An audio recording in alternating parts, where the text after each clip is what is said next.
หยาดเป่าแห้งๆเขาแห้งเขาอันเปียกบ่เลยนี่ผู้โอ้ยเปียกบ่เลยหามเว้ยผู้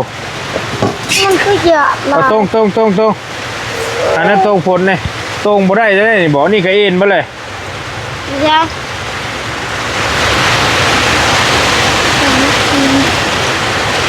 อันนั้นก็มันหัวบ่มองเซิงมองเจ้านอนน่ะก็ได้หัวก็จังได้อันนั้นเอาไว้บ่เลยไอเอาอันนั้นตรงไว้เลยส่วนหลายก็บ่ได้เข้ามาในเฮือนน้องพุ่นมันจะอยู่นอกบ่ลีก็ได้นี่ฝนตกเลยเข้ามาเบิ่งก่อนว่ามันเป็นจังได๋มองพักมองเช้ามองนอนน้องเพิ่นนี่โอ้ยเฮือนก็แคบที่อยู่อาศัยก็น้อยเนาะพี่น้องเนาะพายุมาแล้วเฮือนน้องสายฟ้าเอานี่มาตรงเอาครับพายุมาผันมาตอนอยู่ผู้เดียวบาดนี่โอ้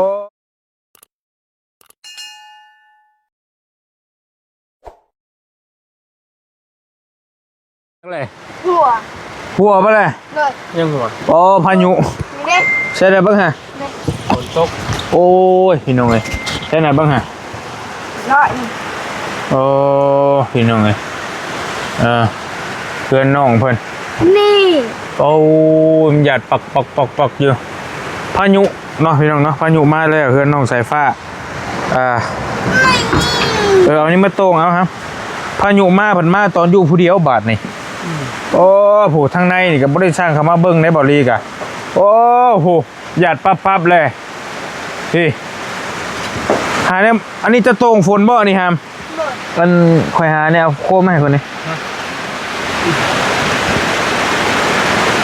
ครับโอ้ยหาเนี่ยตรงไว้เทลงเททิมคนลิ้นพี่น้องเอ้ยผมเนี่ยหยาดปั๊บแล้วทั้งนี้เฮ้ย่อยแช่อยู่ในได้บานนี่พมเดือดมาเบิ่งขึ้นครับลายตาบานนี่เก็บห้ามเสื้อผ้าเก็บเสื้อผ้าโอ้ยเก็บไปเรื่อยผ้าผลมาเลยฮะมันเป็นแต่เอาได้ฮะก็คือเหยียบถามมาเลยโอ้พี่น้องมันลิ้นมาเลยนี่เบิ่งบ่ได้เข้าบ่ได้สร้างเขามาในเฮือนน้องเพิ่นได้นี่ไงว้าโธ่จังพ่อเจ้าจังว่ามันอยู่ลำบากหั่นล้ออันนี้เฮ้บายดีด้วยครับสบายดีฝนตกนอนผู้เดียววันนี้มื้อนี้ฮะเอาบ่อันนี้ไม้ก่อนมีไฟโซล่าเซลล์อันนึงน้องเพิ่นก็ได้โอ้โหมีตัวนี้ยังไข่ตัวนึงอ๋ออันนั้นเจ้าตาบบ่อนหลังคาหัวบ่อนน่ะฝนก็คือสิบดกับบบดได้พี่น้องยังมีอยู่ยามนี้ก็ได้พี่ทั้งนี้ก็ได้ปุ๊ตาบดจีบนี่เลยเพื่อนน้องเพิ่นกันนี่พยางนี่แหละเขาอยากได้ขังนะเอาพยางมาคุ้มนี่บ่ตอนมีพยางมาคุ้มก่อนนี่ใครอยู่นี่เด็กปงปลาเราจะซื้อให้ปงปลาซื้อให้กันยังอยู่นะเลยโอ้ยฝนลิ้นพี่น้องไอ้ผู้มีบอลี่ซื้อมีบอเตียงซื้อให้ก็ยังอยู่ตรงน่ะบ่เปียกหมดเลยโอ้ยเนาะบ่เปียกแต่บนเขานอนจะนอนอยู่ชายหามเด้นอนอยู่นี่เลยนอนผู้เดียวเลยข้าได้มากก็นอนน้ำกันฮะเลยแล้วใช้เข่าจะให้เบิ่งดูยังสำได้โอ้ยังหลายเติบบัดโอ้ยแม่บันคิวนี่ปันไอ้ซื้อมาให้บริซื้อสำลีมาให้ปันหูปันยังแล้วรักษาความสะอาดผูมันบ่ได้เป็นแตวนะพี่น้องเฮือนน้องคนคือเห็นนี่แหละเบิร์ดถีบบัดแดนนี่เลยผูย่าแล้วยังอยู่เนี่ยเก็บมาในเสื้อผ้ายังตัวน่ะเปียกไม่ได้ฮะเสื้อบุญทวีเก็บมาไว้ก่อน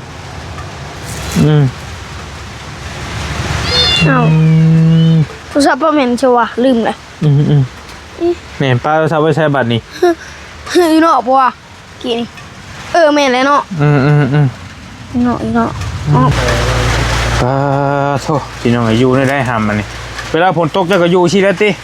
อยู่คนเดียวกันติ เลย มันเซไว้เดี๋ยวได้เฮือนน้องเพันก็ได้พี่น้องพายุมาอันนี้เขามานั่งอยู่ในเฮือนนี่บัดนี้บูเป็นแต่เอาทั้งนอก ออกมาเด้อวันเนี้ย ได้ เป็นห้องเบาเงาออกเขามาเด้อวะ คืออยู่ข้างหน้าผมเลย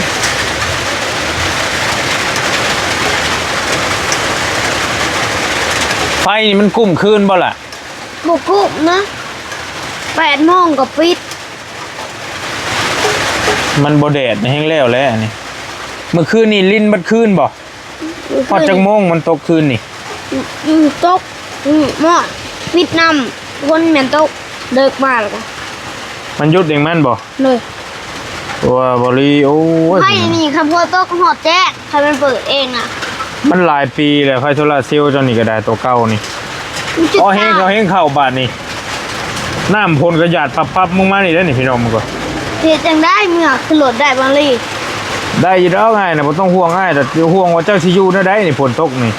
อยู่คนเดียวนี่ ดูได้อ้าว ได้บ่ ได้ ผ้าพลก็หึมอยู่โอ้ย แลนขึ้นเลยไม่เอาลี ฮะ แลนขึ้นเลยเดี๋ยวมา เล่นขึ้นเลยเล่นขึ้นรถนะ เลย บ่ยากดอกอ้ายนะเจ้าห่วงเจ้าเองพุ่นเจ้าสิอยู่ได้นี่ น้องจะเอาไปจะอยู่ได้บนโต๊ะที่สบายบนโต๊ะยาวเย็น สบายบ่ เนี่ย ใครรักสบายหยาดปับอยู่พี่น้องเลยอยู่ได้เป็นป้าดอกเฮงอีดีได้ครับเว้ยนี่ อ้าว นี่ในรักษาความสะอาดเด้อ เขาแหย่เขามี ฮะ เขาแหย่ทุกมื้อ อันนี้บ่เขามีขี้หูเลย กำรักษาความสะอาดเด้ออยู่เฮือนอยู่ซ่านเก็บขี้เหี้ยขี้ยูกินแล้วก็เก็บทิ้ง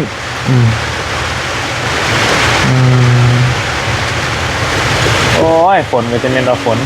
เนี่ย โอ้หยาดเป่าๆแห้งๆเขาแห้งเขาอันเปียกบ่เลยนี่ผู้โอ้ยเปียกบ่เลยหามเบ้ยผู้ มันคือเยอะเล เอา ย ตรงอันนั้นตรงฝนนี่ตรงบ่ได้เลยนี่บ่นี่ก็เอ็นบ่เลย เดี๋ยว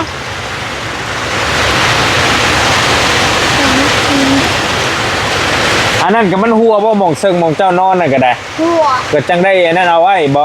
เลย ไอเอาอันนั้นตรงไว้ เลย ส่วนหลายก็บ่ได้เข้ามาในเฮือนน้องเพราะมันจะอยู่นอกบ่ลีก็ได้นี่ฝนตกเลยเข้ามาเบิ่งก่อนว่ามันเป็นจังไดหม่องพักหม่องเช้าหม่องนอนน้องเพิ่นนี่โอ้ยเฮือนก็แคบที่อยู่อาศัยก็น้อยเนาะ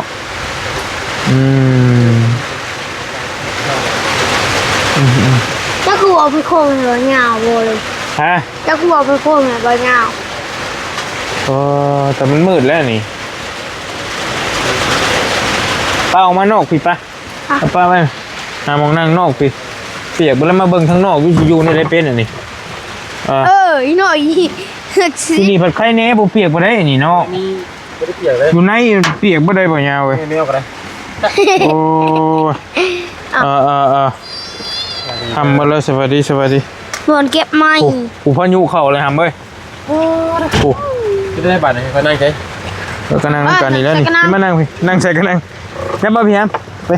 มาสิปูสัตว์ขึ้นอีกไว้เนาะ ยามัน เป็นยัง อย่าไปเลยได้เลย จะอย่าไปอีกเจ้าน่ะอย่าไปโอ้ยฝ่าฝนก็ได้ชัดเปียกไปเลยทั้งหลังเจ้าก็ฮะน่ะเอ้ยผู้ย่อยแช่ผู้พวกนี้นั่นน่ะอยู่จะได้เป็นอันนี้ไปเด้อผมมี มันผ้าได้พี่น้องผู้ฝนผ้ามากกว่าโอ้ยพี่น้องพวกเมื่อคืนนี่นอนนอกก็ไม่บ่ เลย โอ้มาเลยวันนี้สวีกันนะโอ้พี่น้องอ่ะโอ้ได้เป็นคือคอยได้นี่ เฮ้ยแล้ว การกบบัวแล้วนี่ป้าการกบใส่ผ้าป้า แล้วขนาดนี้แหละทักกัน โอ้ นี่ โถ ใช้เวทหรือไม่ได้แล้วไม่ได้แล้วเวทบุกตก มันออกเนาะ ก็บุกเวท ว้ามันกินเหลือมแจ้งเลยแจ้งกับนอนแท้ ไอ้โน่นแล้ว เลย โอ้ง่วงนอนแล้วบ่ฮาม เลย เดี๋ยวไอ้เบิ่งเป็นอยู่เป็นหมู่เจ้าจังหน่อยก่อน เลย โอ้ฝนตกแห้งเลย เอาก็ ไปใช้ไฟถึงมันเจ้าแล้วเลย ฮะ บัดไฟเจ้าไปหลุดวินเลย ก็ถึกไฟนี่บ่บายดีแล้วพี่น้องเด้อเดี๋ยวมาอยู่เป็นเพื่อนสายฟ้าก่อนฝนตกเลยถ้ามันแห้งเดี๋ยวจะมันอุ้มพายุอันนี้อันเพื่อนเจ้านี่ขี่เลยแล้วเฮานี่ รถเจ้าหายหรือปะจัก ว่าดอก รถไหน ว่าเฮ้ยว่านั่นกว่ารถก็มีคันเดียวนะ รอยัง กูพี่น้องไอ้ย่อยปับเบิ้ลนี่ โอ้เขาเปลือกเลย เงี้ยได้เหมือนเนาะ แห้งเลย เห็นจริงได้บ่เราหยาบ พี่ยำมันนะอีก็ได้มากัน2 คนมานี่พี่น้องมาก็บ่ยาวเพิ่นเนาะมาแจ้งข่าวดีน้องเพิ่นทะเลเตรียมสิเฮ็ดหลังคาแต่ว่างบเฮาก็ยังบ่ทันพอดอกเนาะเพราะว่ามันมีแต่10 ล้านที่ซื้อสิได้แต่หลังคาแหละได้แต่สังกะสีบ่ยาวเว้ยเพราะว่าเห็นเจ้าถามอยู่คันที่ชื่อไม่ก็ได้แต่ไม่นะ ใครเสื้อข้างเลยนะครับ ชื่อให้ได้แต่หลังคาจะได้อยู่อย่างเดียวนี่ไม่นี่พอว่า10 ล้าน หลายถึงได้เนาะสุดใหม่ มาเปิดนี้พ่อกันนิดนึงนะครับ แต่ว่าหลังคานี่ก็เพราะว่ากะซ้ำเพื่อนน้องพรนะขนาดมัน6x9ซ้ำกัน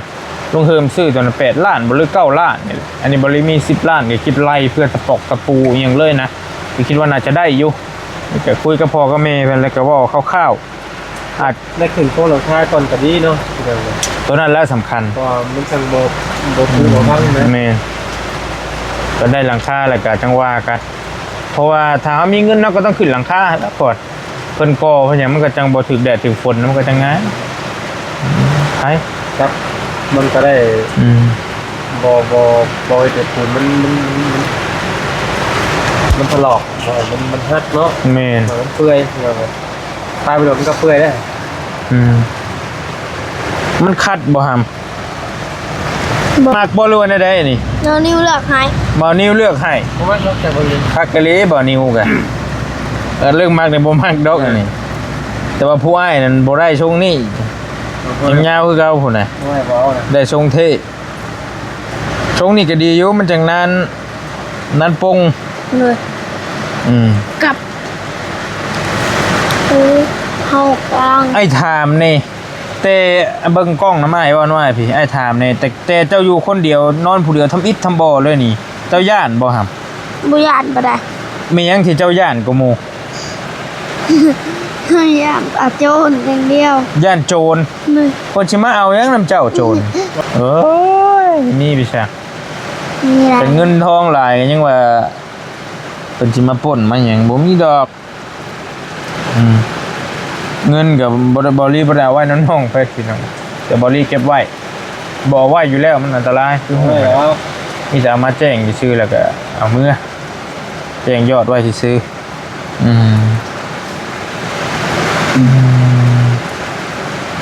มันลินสายส่งซื่อ ถือว่าเด็กน้อยเหรอ ไล่เดียงสาในตามธรรมชาติคนนี้แหละอยู่กัน แต่ยอมรับเลยว่าน้องเก่งอีหลีเลยอยู่คนเดียวได้นี่พี่น้องเลยแต่ว่า เนาะ โอ้ย เปียกบอก ก้นเปียกมันนะ ยับเข้ามาแต่ว่าคือเฮาเองนี่อยู่ผู้เดียวนี่ก็ยังว่า บุม ก็ได้อยู่แบบ ไม่ นี้ เห็น นะ ลี ไล่กับเขาใหญ่เลยเนาะ เฮาใหญ่แล้วแต่ว่าเพิ่นแต่เฮายังเข้ายังน้อยแฮะนะเจ้า9 ปีบ่ฮะ เลย ยามได้สิฮอด10 ปี ไม่เวิร์ก จะบอกกี่ฮอนเมย์จะบอก เนาะ บ่เป็นหยังจะบ่กินฮอดแม่ เนาะ กินฮอดก็กดบ่ได้ติกินฮอดกับเพิ่นบ่มาคือเก่าบ่อดเอา ตายเหอะ ฮะ เอ้า น้องเด้กินฮอดไผกูหมู่น้อง2คนน่ะ นี่ต้องน้องด่าเขาเนาะ กินฮอดน้องล่ะผู้ชายนะ เลย ผู้บักกันว่าเป็นๆนะ กินฮอดหยังมันกินฮอดหยังมัน เฮียมันขี้ดื้อ มันขี้ดื้อ เลย มีมันบอก พอมันขี้ดื้อแล้วพาไปลินอยู่อันพาไปลินหันลินนี่ ว้าวเป็นหมอน้อยนะแกอันเฮามาทำบิดน่ะเด้อืมพี่น้องเอ้ย มาทำอิฐทำบ่อตะกี้นี่ทางนี้เนาะคนตะกี้มันเปิดทางนี้นี่ตะกี้มันบ่ได้ปิดได้บ่ดีเลย แม่นแหละเนาะ เออ แม่นบ่ครับ เลย กินมันมาปิดไหม พอ บ่ได้มีใช่บ่จักอันนี้บ่ นี่ มีแล้วบ่ มีแล้ว มีแต่เป็นหมองนั่งลิ้น แต่ ซื่อๆ ว่า เนาะ มันบ่ได้มันเปิดมันมีไว้ เออ จุ จุ ด ดพยางอยู่ข้างล่างพยาง บ่ พยางตัวขาวๆเนี่ยอยู่ข้างล่าง จุดกำเนิดน้องเพิ่นอีหลีนี่บ่ลี่มาก็บ่ยาวข้างเล็กๆเลย จะเรียกพุทธวีก่อนมันวะแม่นแหละ บ่ลี่สิขึ้นไปเซโปนก็บ่ยาวกำลังสิขึ้นไปเวียกไปงานอยู่พุ่นแหละก็ผ่านตลอดแหละสงสัยมันเถียงนะบ่หรือคนอยู่ ถามเบิ่ง ก็เลยย่างลงมาถามแล้วคุยกับแม่แล้วมื้อน่ะบ่ลี่ลงมาถามคุยกับแม่แล้วก็บอกแล้วก็ว่าดีว่าจาดีนํก็เลยได้มาสัมภาษณ์ถ่ายทำเอาของปากของต้นมาให้เราก็มา2-3เทื่อบ่ตอนน่ะแต่ก็พอเวลาผ่านไปบัดนี้บอลลี่ก็บ่ได้มาเฮ้ยมื้อนั้นบอลลี่ออกมาจากบ้านนับแพกช่วงนั้นกำลังเป็นเคส ตอนเจ้ามาจากพุทธวีตอนเจ้ามาพุทธวีเจ้าไม่เห็นเฮาเจ้ามาเจ้าก็เห็นเฮาจัก ตะกี้ไอ้บ่ได้เห็นเจ้าเนาะ เลย มีแต่บุญทวีเนาะ เลย แล้วบัดนี้บอลลี่จักสิเป็นไปหาไผอยู่บ้านนับแพกนะไปหาน้องกลมบ่น้องกลมนะหรือว่าเกิดแล้วบ่น้องกลมเกิดแล้วบ่ เกิดแล้ว แล้วบอลลี่ย่านมันค่ำบ่ตอนนั้นย่านมันทางยากเนี่ยบ่รู้ว่าได้ใด แล้วเลยว่าท้ายนี้ ก็เลยตัดสินใจกลับมาเยี่ยมน้องเพิ่นก่อนบ่ได้ไปแต่หึงแล้วว่ะมาและพัดกำลังนึ่งข้าวอยู่นี่ ฟันพื้นกันตับน้องพันพื้นอ้ายชุมไฟ คนกลุ่มเยอะก็ถามบัดนี้เจ้าอยู่กับไผอะพ่อแม่เจ้าไปใช่แม่เฮาไปไทยว่าซั่นเอาแล้วบ่รีบมาถ่ายคลิปนั้นลงไปเลยก็เลย เป็นที่ให้ความสนใจของพี่ของน้องหลายเฮง สองพี่น้อง อยู่กัน2พี่น้อง ร้อย ก็ว่านักเติบเลยได้ตอนนั้นก็ได้พี่น้องบอลลี่ก็เป็นเหตุให้ทีมงานก็เข้ามาถ่ายทำน้ำกันบอลเตียงก็มาเจาะน้ำให้แล้วก็มีคนฝากเงินมาผู้เล็กผู้น้อยแล้วก็จนบอลลี่ได้มาตั้งเสาเทคานให้นี่แหละช่วงนั้นอยู่2คนก็ว่านักเลยอันนี้น้องอยู่ผู้เดียวบัดนี่นักเข้าไปอีกนะพี่น้องก็เลยให้ความสนใจกันแบบล้นลามพี่น้องเนาะบอลลี่ลงคลิปไปในเพจลงบฮอดมือเนาะพี่น้องเขาไปเบิ่งล้านหนึ่ง ตอนนี้ซิโมโม2 ล้านเลยลงไปประมาณ10 ปลายชั่วโมงนี่แหละคนเบิ่งล้านหนึ่งคอมเมนต์ 2,000เลยเดี๋ยวนี้นี่ คนนางบ่ดิ คลิปบักฮามนี่ ก็นางบ่ดิว่าไงโอ้ นี่ว่าแล้วนี่คนถึกใจ 48,000นี่คลิปนี่ที่บอดี้ลงไปพี่น้องเลย2 ชั่วโมงคนก็ไปเบิ่ง80,000 ไปว้าวในคอมเมนต์ 2,000 เลยนี่เห็นบ่ตอบบ่ทวงบ่ทันเลยบอดี้ก็ได้มีแต่เพจนี่นั่นเด้อพี่น้องเด้อพี่น้องที่ทักเข้าไปนี่ก็บ่ได้เป็นง่ายนี่นะคน บ่ได้คุ้มเอง บอดี้ให้ไอ้ฮักเพิ่นอยู่ฝั่งไทยเพิ่นอัพคลิปให้คนติดตาม200,000เพจบอลลี่ใส่บุญแฟนเพจเนาะแต่ว่าบอลลี่บ่ได้คุ้มเองบ่ได้ตอบเองพี่น้องเพจนี่เนี่ยคือบอลลี่ให้แอดมินเป็นคุ้มให้หรือว่าเป็นไอ้ฮักอยู่ฝั่งไทยเพราะว่ามันก็เพจมันก็สร้างรายได้อยู่ไทยนะบอลลี่ก็เคยว่าไปหลายเทื่อแล้วก็พ่อแม่พี่น้องก็สนใจอยากส่งเสื้อผ้าอยากซอยเรือน้องนั่นนี่อยากได้อยากขับน้องไปเลี้ยงอย่างบ่หลายเฮงพี่น้อง บอลลี่กับเพิ่นทักทะลุมาหาบอลลี่เนี่ยแต่ว่ายันไปพูดหลายแห้ง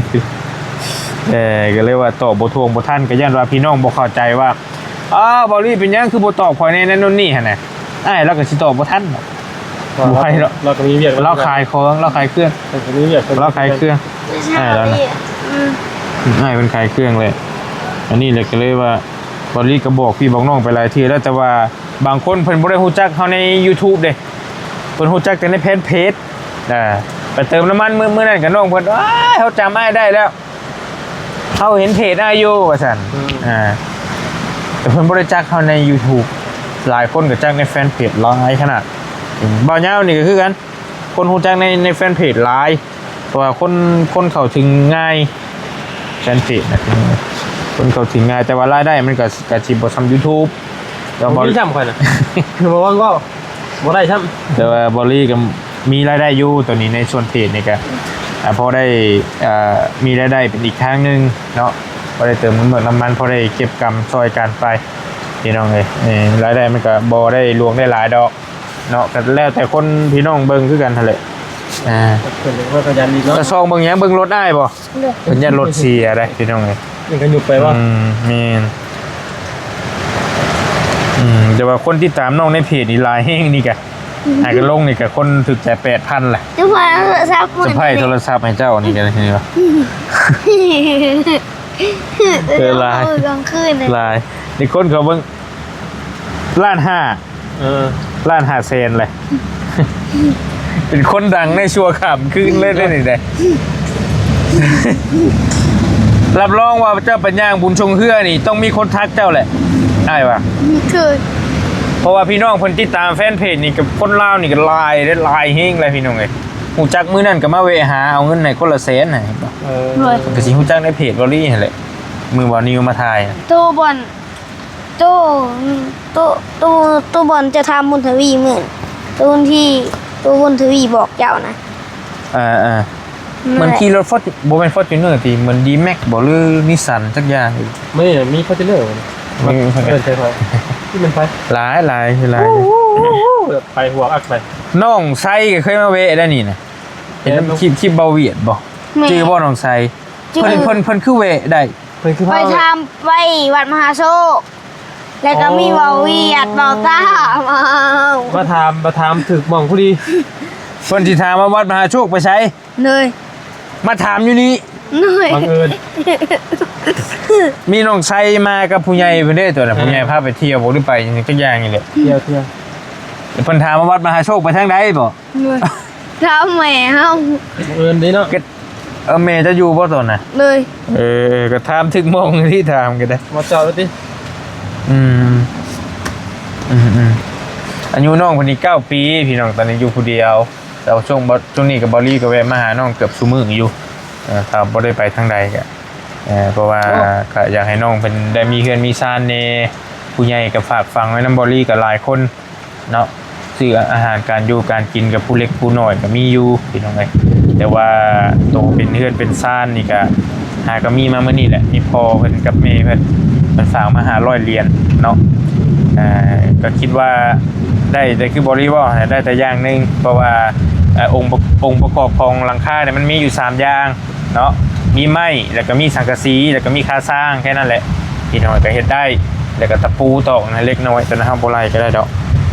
ได้อยู่พี่น้อยเนาะแต่มุงหลังคาให้น้องเพิ่นแล้วก็จังว่ากันตอนนี้ก็ยังขาดอยู่2อย่าง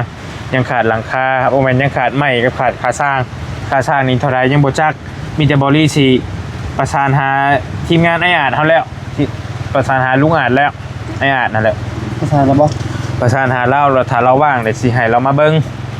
ว่าถ้าจ้างไอ้เฮ็ดนี่ไอ้สิเอาเท่าใดสิได้ฮู้ราคานำกันแล้วก็ให้เราจดไม่จดตอกนั่นแหละก็เบิ่งแล้วก็อันนั้นแหละสิแจ้งพี่แจ้งน้องอีกเทื่อนึงเนาะประสานหาลุงอาจแล้วทุกมื้อใดแล้วเราสิว่างขึ้นมาเบิ่งสั่งไอ้บุญมีบ่ไอ้มีบ่ซื้อแล้วนะมันมีสั่งมีผู้สั่งงามงอนผู้อันนั้นน่ะลูกมือหรอกงามงอนน่ะผู้สร้างแล้วดินคือที่เป็นสร้างมีหั่นแหละกับไอ้อาร์ตนี่ถ้าเราบ่เป็นหยังเราเก่งแม่เราเก่งได้เราคำนวณได้ปั๊บเราได้พี่น้องลุงอาร์ตนี่ถือว่าเราโว้ฝีมือแบบ ระดับปรมาจารย์ เราจับเบิด อืม เรียกงานการสร้างแต่ว่าเรา เสียแต่ทางกายแล้วบ่ได้ซื่ เป็น อ เจ็บอ่ะเป็นเจ็บอ่ะ ๆถือว่า เจ็บอ่ะ เป็น เจ็บอ่ะ หัวคิดไวแล้วก็มีความสามารถระดับหนึงอยู่เราก็ได้เราสั่งบอกไอ้งามงอนปับนี่เด้อนี่เด้อนี่เด้อนี่เด้อน่ะแม่นเบิดเลยถึกเบิดเลยก็ยอมรับอยู่ก็ได้เก่งอยู่มีแต่อยากได้เฮือนอย่างเดียวเนาะเดี๋ยวนี้เนาะ เลย คันเฮือนแล้วเลยอยากได้หยัง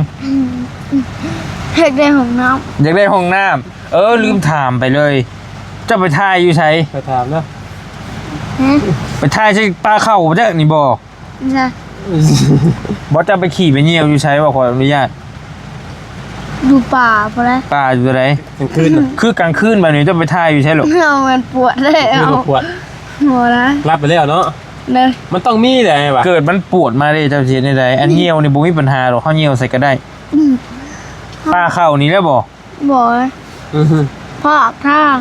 อ๋อข้ามไปฟากพุ่น เลย ฝนตกแบบนี้แล้วสิไปเข้าได้เนี่ยฝนตกจังซี่ ว่าเจ้าปวดเยอะกลางคืนจะเห็นไปเลย โอ้โห ลง มันลงหนีจังนี่ เนี่ย บ่ว่าดอกก็คันน้าบ้าวก็แต่ก่อนก็อยู่น้ำคันนะว่าขออนุญาตนำไปน้องแต่ก่อนเฮาก็เช่นแล้วบ้านนอกเฮาแต่ว่าถือเสียมไป เอาเสียมขุดเอา คือการ มันก็เฮาก็ขี่กันเนี่ยคันให้คันหน้าแหละแต่ว่าเฮาขุดแล้วเฮาก็ฟังนี่ว่าขอโทษนะ บอกขอโทษนะ มันแน่นั่นแหละ ถ้าเล็กน้อยนอนผู้เดียวที่เขาบอกกล้าเขาเอาไปขี่ไม่ยอมมาเนี่ยเคยเจอทีแต่เคยนอนรู้สึกว่าเคยนอนหน้าผู้เดียวอยู่ตะกี้แต่ว่าบ่ได้บ่เรื่อย ไอ้ถามจากใจถามมันเจ็บท้องปวดเหี่ยวคืออ้ายออกเมื่อแล้วมันดึกหรือเจ้าเจ็บท้องทายเจ้าสิเฮ็ดได้ เขาก็ไหวนะ บ่ย่าน บอก อ่านบ่แล้วก็ลืมซื้อโคมมาให้บักหำเพิ่นได้โคมก็บ่มีใช้แฟลชโทรศัพท์มันได้บ่ เลย เฮ้ยงูบ่ ไม่เงี้ย เซฟหลีกเด้อวะเนี่ยหัวเขา ไม่เงี้ยไม่กระจี แม่งจุกจี เอา บ่ ปล่อยมันไปด้วยครับ แม่งคอมแม่งคอม ได้มาได้ใส่ แมวมันบินมาหาแมว จีแล้วปะเนี่ย ข้าม เลย มันข้ามมาลบบ่เป็นหยังข้ามมันนำมาพี่ได้สิมาป้ายเด้อบัดนี้เด้อ เลย มันดึกแล้วเจ้าเขานอนได้หามเด้อ เลย หลอกเคลื่อนหลอกซ่านจบดีเด้อ เลย เบิ่นสิไปเปลี่ยนซิมบ่ เลย สวัสดีจะบอกก่อน บอกกัน บอกรถ นอนในว่าเหมือนนี่ 60 บ่แม่นถามว่านอนในบ่หรือนอนนอก นอนในแหละ มีแต่ละมัดระวังจุพื้นจุไฟนะ จุไฟก็บ่ได้แล้ว ไผ่เหมาะเลย ยันไฟดับอีกหั่น เพราะหนาได้อยู่บ่ปานใดแล้วพุ่นน่ะลม มันเปียกอยู่เนาะ น่ะลมน่ะลมออกเกี่ยวเข่า ลาย นั่นแหละก็ปิดไว้มอดไว้ฟืนไฟก็ได้ พอเด็กน้อยนอนรับเลยพี่น้องเลย แม่นป้าสนาพี่น้องบอลลี่กับเบาหญ้าก็มาคำอยู่เพื่อนน้องสายฟ้านี่แหละมาอยู่เป็นหมู่เป็นเพื่อน จะ ไป ง่วงเลย 7 โมงปลายทำไป เลย 7 โมงแรง อีกโมงเดียวก็ไผ่ดับ ดับเลยวะยังเนาะ อีกชั่วโมงหนึ่งไฟในเจ้าดับ เลยมันมีแต่8 โมง ปุ่มมันทำหน่อยเนาะ คือแอว่าแล้วไปซื้อชิมแล้วก็จดเบอร์ไว้เด้อจดเบอร์ผู้ที่เพิ่นติดต่อได้ง่ายๆผู้เพิ่นสิออกมาหาเจ้าได้ง่ายๆป้าลุงเอาหาป้าลุงนี่บ่มีหยังก็โทรหาเพิ่นปุ๊บปั๊บให้เพิ่นออกมาหาใกล้ๆนี่โทรหาโลดมีหยังจะมองมาหาเฮาแน่เฮาเกิดเรื่องนั้นโน่นนี่ก็จังว่ากันจะได้สมันบ่มีทางเลือกแล้วพี่น้องเอ้ยน้องมันก็อยู่นี่เอาอยู่ดีมีเฮงเด้อพี่น้องฝากน้องสายฟ้าเพิ่นแน่ตอนนี้กับน้องเพิ่นก็โอ้ยเป็นที่ให้ความสนใจแล้วก็บางคนเบิ่งน้ำตาไหลให้เนาะค่าโทรศัพท์ว่าซั่นส่งมาหาวลีก็มาโอ้หลายเฮงพี่น้องเนาะกระบาบนะบ่ว่าแต่พี่น้องนะบ่ลีเองเฮงก็กระบาบก็เว้าก็อยู่กับทีมงานก็ได้ว่าน้องเพิ่นเก่งเฮงเนาะอยู่นี่แหละสิรถเสียงรถกับน้องคนมีเสียงรถม่วนว่าซั่นอุ่นใจ มันนอนม่วนนะคล้ายๆเบาจันนะเบิ่งนี่คล้ายๆจะให้มีเสียงอย่างผ่านตลอดนะมันบ่ญาติมันก็เสียวแน่แหละอยู่หิมทางครับนี่รถ10 ล้อเสียหลักมานี่โอ้โห เต็ม เอ้ยมันใกล้นี่ฮึบ เราได้นี่นะ ตอนนี้มีคุมเนาะ ป้าอยู่ดีมีแห้งบ๊ายบายเด้อพี่น้องเด้อขอบคุณขอบใจหลายๆสบายดีป้ามือป้าก่อนนะหำเด้อรอเคลื่อนจบดีอะไรก็ได้โอ้โห มันดีๆแล้วจะทำ วายอย่าไปว่าจังแซ่บ หัวพยานเลยวันนี้ ก็บ่ย่านดอก เป็นคนพยานว่าอะไรคือเก่า